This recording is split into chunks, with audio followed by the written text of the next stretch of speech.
नमस्कार दोस्तों। इस वीडियो में हम जनवरी 2022 की करंट अफेयर को पढ़ेंगे।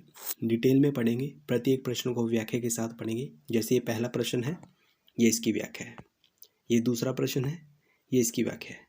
तो ठीक ऐसे ही प्रत्येक प्रश्न को व्याख्या के साथ पढ़ेंगे ताकि एक ही प्रश्न से अधिक नॉलेज गेन कर सकें। तो चलिए शुरू करते हैं पहले प्रश्न से। प्रश्न है, हाल ही में निवेशकों को शिक्षित करने हेतु सारथी मोबाइल ऐप किसके द्वारा लॉन्च की गई है? इसका सही जवाब है ऑप्शन ए यानी कि सेबी। सेबी के द्वारा शुरू की गई है सारथी मोबाइल ऐप ताकि निवेशकों को शिक्षित किया जा सके, निवेश से संबंधित जानकारी प्रोवाइड करवा सके। अब आइए इसकी व्याख्या देख लेते हैं।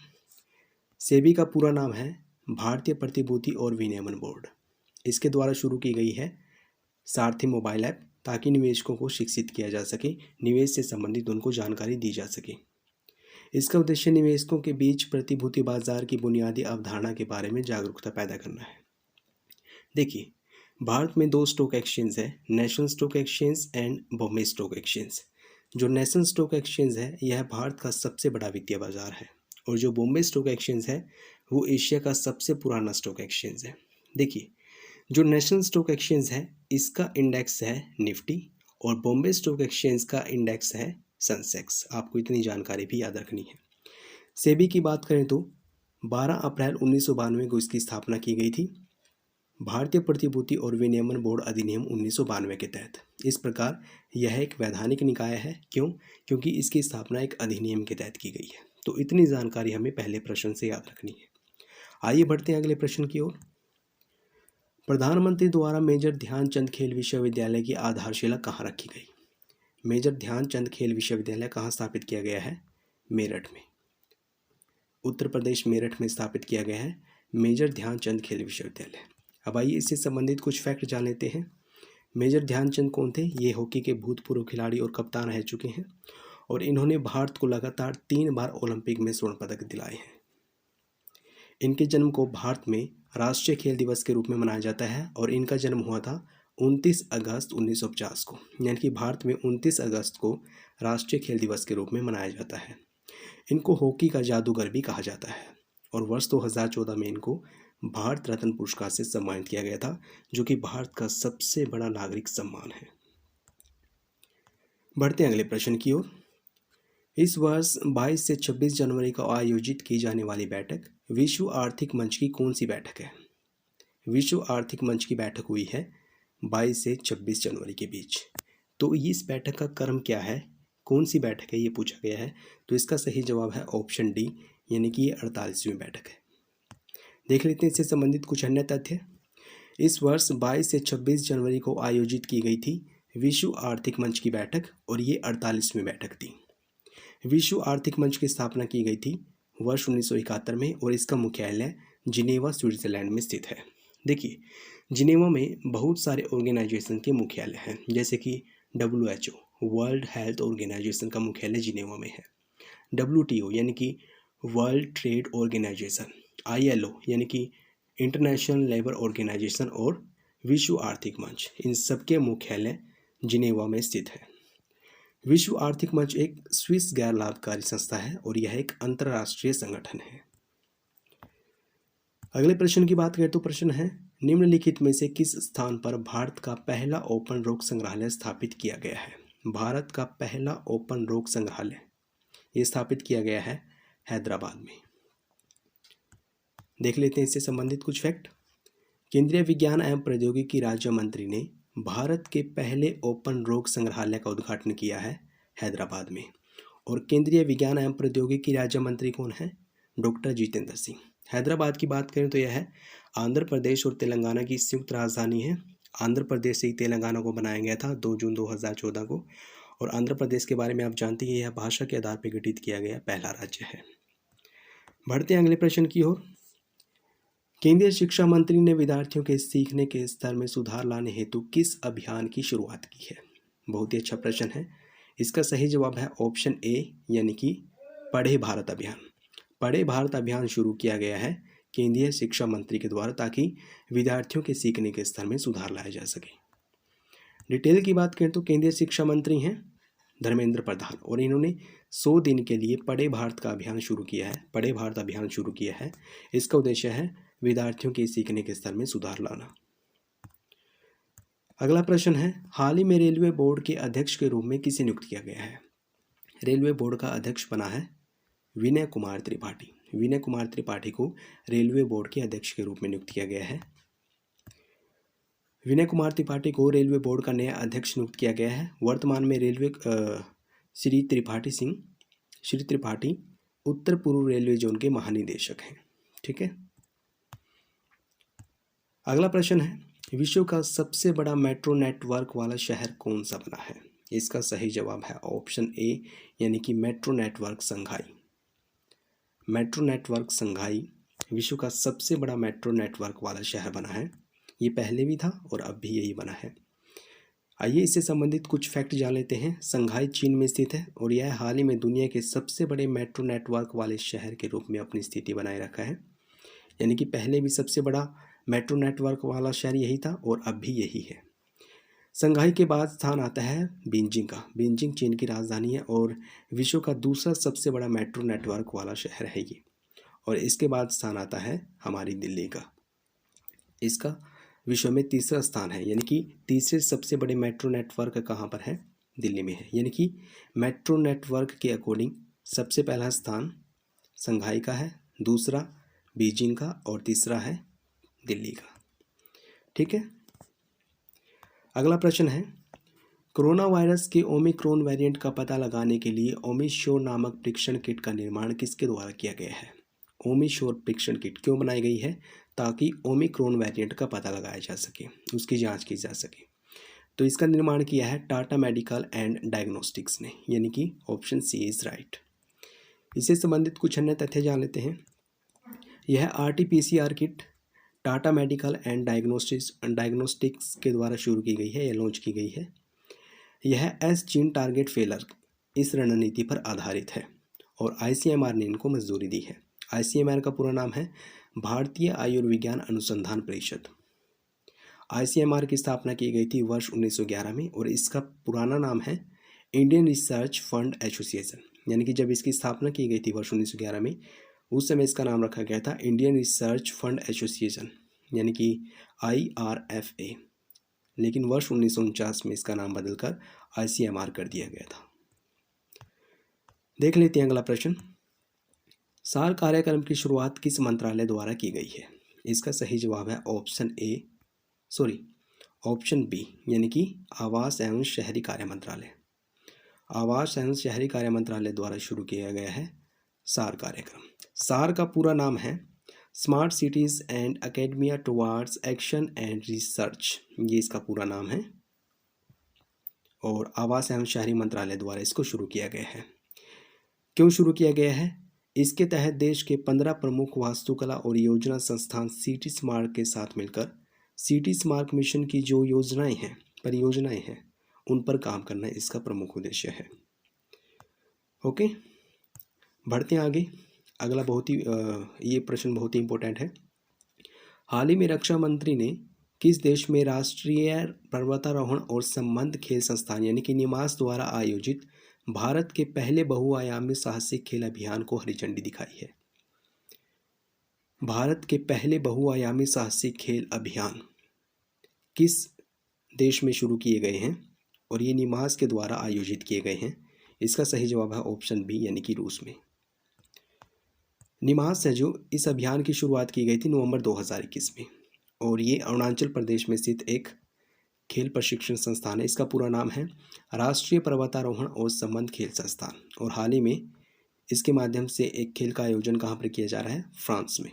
ठीक है, और ये रक्षा मंत्रालय के अधीन कार्यरत है। अगला प्रश्न है, भारत में निर्मित ब्रह्मोस मिसाइल के लिए भारत ने किस देश के साथ समझौता किया है? बेसिकली भारत ब्रह्मोस मिसाइल बेच रहा है तो किस देश को बेच रहा है ये पूछा गया है। तो इसका सही जवाब है फिलीपींस। यहाँ पर फिलिस्तीन लिखा गया है, इसका सही जवाब फिलीपींस है, ना कि फिलिस्तीन। ठीक है, व्याख्या में बिल्कुल सही लिखा है। भारत अपने रक्षा निर्यात को बढ़ाना चाहता है और इसलिए भारत ने फिलीपींस के साथ अपनी ब्रह्मोस मिसाइल बेचने के लिए एक समझौता किया है। यह समझौता 375 मिलियन अमेरिकी डॉलर का है। ब्रह्मोस मिसाइल का नाम दो नदियों के नाम पर रखा गया है, भारत की ब्रह्मपुत्र नदी और रूस की मोस्कवा नदी। और इस मिसाइल को बनाया जा रहा है ब्रह्मोस एरोस्पेस के द्वारा। यह मिसाइल दागो और भूल जाओ सिद्धांत पर आधारित है, यानी कि फायर एंड फॉरगेट सिद्धांत पे काम करती है। इसका मतलब यह है कि इसे लॉन्च कर देने के बाद आगे मार्गदर्शन की ज़रूरत नहीं है, यानी कि आगे फिर कमांड देने की ज़रूरत नहीं है। एक बार लॉन्च कर दिया तो ये अपने आप काम करती है फिर, ठीक है। और भारत और रूस के बीच रक्षा को लेकर काफ़ी अच्छे संबंध हैं। S-400 मिसाइल भी हमने वहीं से खरीदी है और ये दोनों देश ब्रिक्स के सदस्य देश हैं। बढ़ते हैं अगले प्रश्न पर, which is very very important. Gateway of hell किस देश में स्थित है? इसका सही जवाब है ऑप्शन ए, यानी कि तुर्कमेनिस्तान। तुर्कमेनिस्तान में स्थित है गेटवे ऑफ हेल। जो दरवाजा गैस क्रेटर है इसे ही गेटवे टू हेल के नाम से जाना जाता है और ये तुर्कमेनिस्तान में स्थित है। ये विशाल प्राकृतिक गैस का भंडार है। यहाँ पर methane, carbon dioxide, nitrogen, hydrogen sulphide और हीलियम गैस का मिश्रण है, इसलिए यहाँ पर आग जलती रहती है और पिछले 50 सालों से यहाँ पर आग जल रही है और हाल ही में इसे बुझाने का फैसला लिया गया है। तुर्कमेनिस्तान की राजधानी अशगाबाद है और अशगाबाद से यह लगभग 260 किलोमीटर दूर काराकोरम रेगिस्तान में स्थित है। तो यहाँ से कुछ बातें ध्यान में रखनी है। पहली बात तो यही कि दरवाजा गैस क्रेटर अर्थात गेटवे टू हेल कहाँ पर स्थित है? तुर्कमेनिस्तान में। तुर्कमेनिस्तान की राजधानी क्या है? अशगाबाद। काराकोरम डेजर्ट कहाँ पर है? तुर्कमेनिस्तान में है, ठीक है। बढ़ते हैं अगले प्रश्न की ओर। गंगा सागर मेले का आयोजन किस राज्य में किया जाता है? इसका सही जवाब है ऑप्शन बी, यानी कि पश्चिम बंगाल में। गंगा सागर मेला कहाँ पर मनाया जाता है? पश्चिम बंगाल में, ठीक है। कब मनाया जाता है? मकर संक्रांति के दौरान इसका आयोजन किया जाता है। पश्चिम बंगाल में आयोजन किया जाता है और 10 से 16 जनवरी के बीच इसका आयोजन किया गया है और 10 से 16 जनवरी के बीच ही स्टार्टअप सप्ताह मनाया गया है और इस मेले का आयोजन भी 10 से 16 जनवरी के बीच किया गया है। पश्चिम बंगाल के कुछ राष्ट्रीय उद्यानों के बारे में जान लेते हैं। गोरुमारा राष्ट्रीय उद्यान पश्चिम बंगाल में है। सुंदरवन राष्ट्रीय उद्यान, which is very very important, जो बार बार परीक्षा में पूछा जाता है।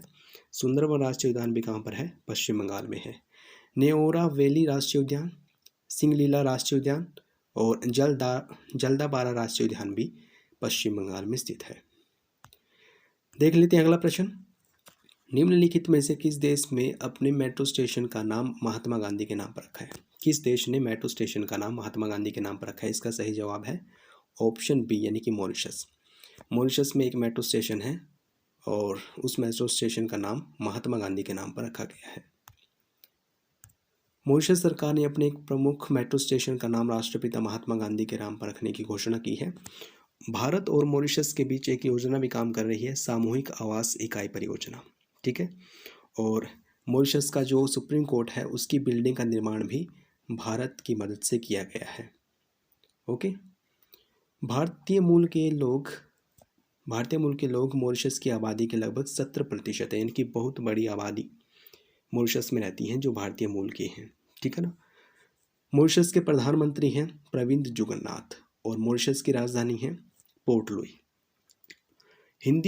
जो विश्व हिंदी सचिवालय है वो भी मॉरिशस में ही स्थित है, जो बार बार परीक्षा में पूछा जाता है, ये ज़रूर याद रखें। विश्व हिंदी सचिवालय कहाँ पर है? मॉरिशस में है। बढ़ते आगे। हाल ही में अमर जवान ज्योति का राष्ट्रीय युद्ध स्मारक ज्वाला में विलय किया गया, बताइए इसकी स्थापना कब की गई? अमर जवान ज्योति की स्थापना की गई थी वर्ष 1972 में और हाल ही में इसका विलय राष्ट्रीय युद्ध स्मारक में किया गया है। आइए इससे संबंधित कुछ तथ्य जान लेते हैं। इसकी स्थापना वर्ष 1972 में की गई थी, यानी कि अमर जवान ज्योति की स्थापना वर्ष 1972 में की गई।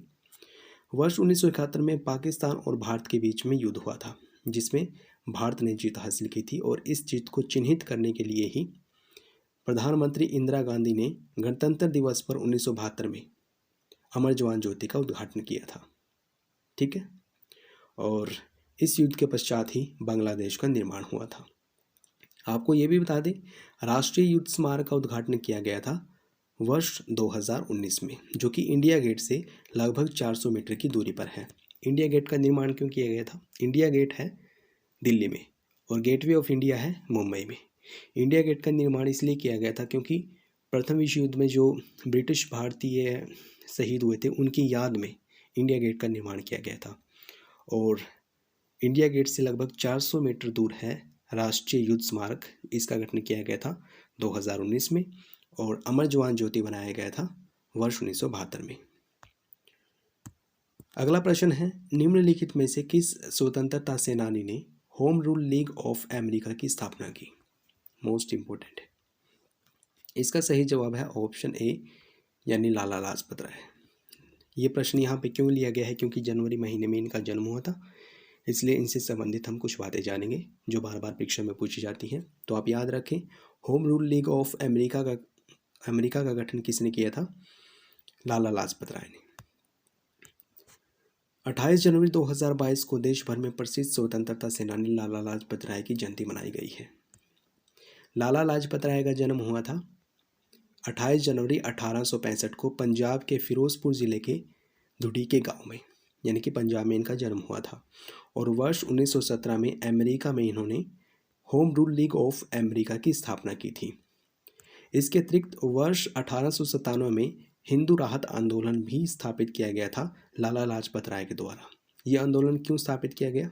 क्योंकि अकाल पीड़ित लोगों की मदद करनी थी और उन्हें मिशनरियों के चंगुल से बचाना था, इसलिए लाला लाजपत राय ने हिंदू राहत आंदोलन शुरू किया। इसके अलावा वर्ष 1921 में सर्वेंट ऑफ पीपल्स सोसाइटी का गठन किया। आर्य गजट के संपादक और संस्थापक भी थे लाला लाजपत राय। उन्होंने वर्ष 1894 में पंजाब नेशनल बैंक की आधारशिला भी रखी और लाला लाजपत राय को पंजाब केसरी और पंजाब का शेर भी कहा जाता है।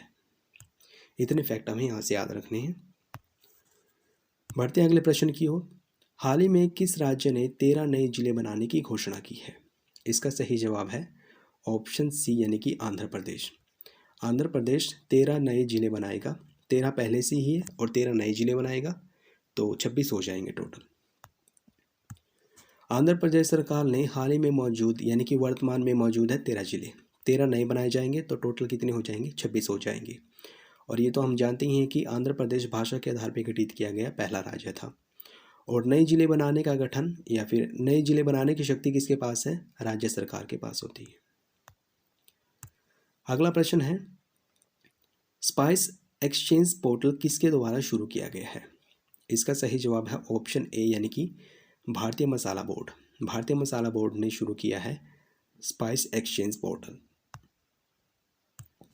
हाल ही में भारतीय मसाला बोर्ड के द्वारा स्पाइस एक्सचेंज पोर्टल शुरू किया गया है।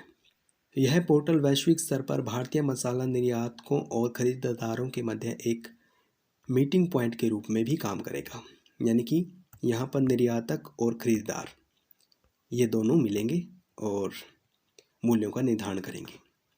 स्पाइस बोर्ड की स्थापना की गई थी स्पाइसेस बोर्ड एक्ट 1986 के तहत और यह वाणिज्य और उद्योग मंत्रालय के अधीन कार्यरत है। आप ये भी जानते रहिए कि भारत के कुल बागवानी निर्यात में मसालों का योगदान 41% है, यानी कि मसाला खूब एक्सपोर्ट किया जाता है।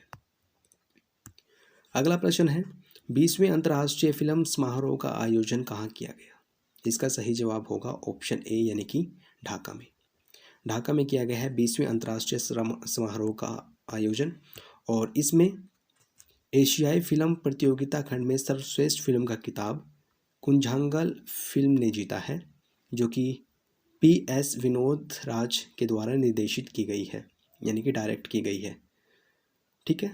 और नेपाल से सुजीत बिदारी के द्वारा निर्देशित की गई फिल्म आईना झाल ने सर्वश्रेष्ठ निर्देशक का पुरस्कार जीता है। तो ये ज़रूर याद रखें, 20वें अंतर्राष्ट्रीय फिल्म समारोह का आयोजन ढाका में किया गया और सर्वश्रेष्ठ फिल्म का खिताब किसने जीता है? कुंजांगल फिल्म ने जीता है। दोस्तों, जनवरी महीने की करंट अफेयर बहुत ही ज़्यादा है, इसलिए हम इन्हें एक ही वीडियो में कवर नहीं कर सकते। हमने यहाँ पर कुछ टॉपिक कैटेगराइज कर रखे हैं, उन टॉपिक्स पे हम अलग अलग वीडियो बनाएंगे। जैसे कि जनवरी महीने में जितनी भी नियुक्तियाँ हुई हैं उनसे संबंधित एक वीडियो लेकर आएंगे। उनमें हम उन सभी नियुक्तियों के बारे में जानेंगे जो जनवरी महीने में हुई है। युद्धाभ्यास कौन कौन से हुए हैं जनवरी में, उन पर भी एक वीडियो बनाएंगे। जनवरी में जितने भी दिवस मनाए गए हैं उनकी थीम क्या है, इन पर भी हम वीडियो बनाएंगे। निधन, योजनाएं, सूचकांक, पुरस्कार, सम्मान, नई स्थापनाएं, इन सब पर अलग अलग वीडियो आएगी, क्योंकि अगर एक ही वीडियो में जनवरी के करंट अफेयर को पढ़ेंगे वो बहुत लंबी वीडियो हो जाएगी। ठीक है, इसलिए हमने आपकी सुविधा के लिए इन टॉपिक्स को कैटेगराइज किया है ताकि अलग अलग पढ़ सकें और आसानी से इन टॉपिक को कवर कर सकें। तो आइए बढ़ते हैं अगले प्रश्न पर। यूनेस्को ने हाल ही में निम्नलिखित में से किसे अपनी विरासत सूची में शामिल कर लिया है? इसका सही जवाब होगा ऑप्शन सी, यानी कि क्लिंकर बोट्स।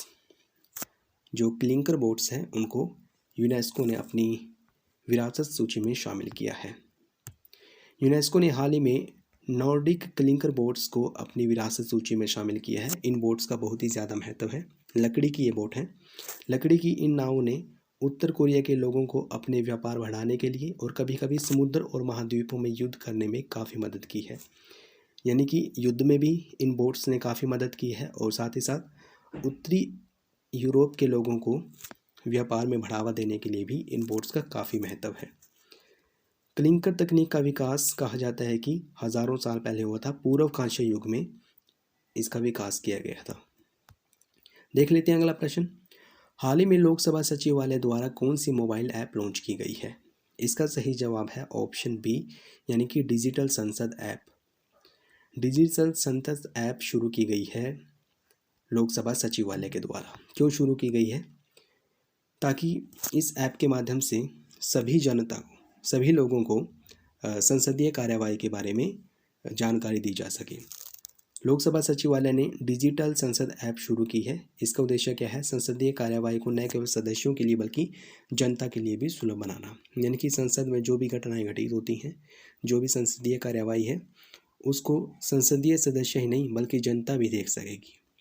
डिजिटल संसद ऐप के माध्यम से लोकसभा के कामकाज से संबंधित सभी जानकारी देखने में सुविधा प्राप्त होगी।